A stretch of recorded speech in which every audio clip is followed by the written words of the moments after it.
लेकिन आपसे मेरा प्यार का रिश्ता कायम और दायम है। उस रिश्ते में कोई फर्क नहीं आया और वो प्यार, मोहब्बत, वो खुलूस जो मैं आपके चेहरों से देख रहा हूं, जो आपकी आंखों से देख रहा हूं, मुझे उस पे नाज है, नाज।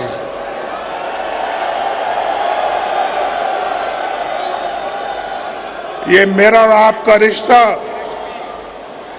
कई दहाइयों से चल रहा है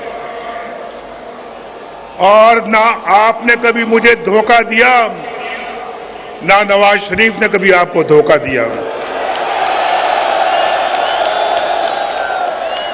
जब भी मौका मिला बड़े खुलूस के साथ आपकी खिदमत की। जब भी मौका मिला दिन रात एक करके पाकिस्तान के अवाम के मसाइल हल किए।